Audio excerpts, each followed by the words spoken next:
Bonjour à tous, je tiens tout d'abord à m'excuser pour le son, on a eu un problème de micro et pour ne pas vous décevoir et garder le rythme, j'ai décidé d'enregistrer avec mon téléphone cette semaine. Donc préparez-vous, ça va casser les oreilles. Alors, aujourd'hui on va aborder le thème des GTI. Pour changer, tiens. Vous l'avez sûrement deviné, ou entendu des millions de fois, chez Chronicars nous adorons les GTI. Mais d'où provient ce terme et quelle est la première véritable GTI? En fait, le terme GTI, il existe depuis 1976. Il désigne les petites berlines à caractère sportif.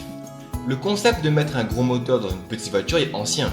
On le retrouve dans les Fiat 500 Abarth, Ford Cortina ou même la R8 Gordini. Mais la première vraie GTI est la Golf MK1 GTI 1600 de 110 chevaux. GTI pour Grand Tourisme à injection en français. En fait, dans les années 1975, les ingénieurs de chez Volkswagen ont été épatés par la rigidité de la coque. Et c'est là qu'ils ont eu l'idée d'une Golf Sport. L'élaboration de ce projet était officieuse car les ingénieurs bossaient sur le temps libre pour cette future Golf GTI et la direction n'était même pas au courant de ce qui se tramait. Suite à cet éclat de génie, la direction décide de mettre en production et ils ont bien fait car la Golf GTI MK1 se vendra à plus d'1 million d'exemplaires et va révolutionner toute l'industrie automobile pour les 15 ans à suivre. Pourquoi un tel engouement sur les GTI?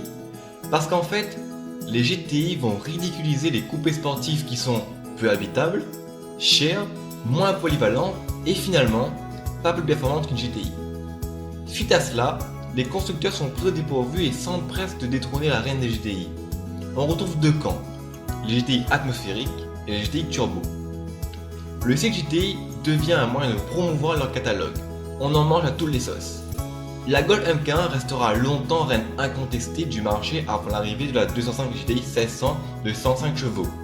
Certes, la 205 GTI est moins puissante, mais elle est plus performante, plus joueuse et plus sportive. Malheureusement, tout cet engouement et la prolifération de voitures performantes aux mains d'automobilistes pas forcément expérimentés obligent l'État à sévir.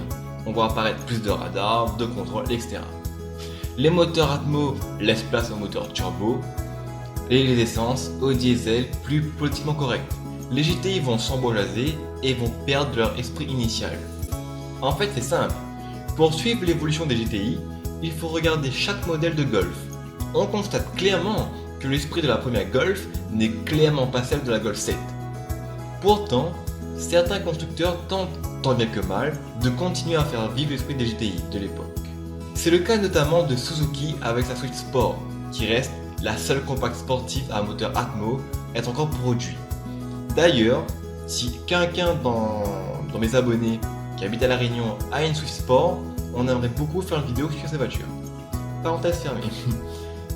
J'espère que cette vidéo vous aura plu. Je tiens à vous remercier, nous avons dépassé la barre des 300 abonnés grâce à vous.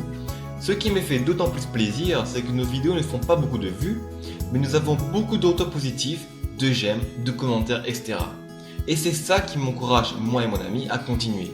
Nous ne changerons jamais de ligne de conduite, on a choisi une trajectoire et on s'y tient.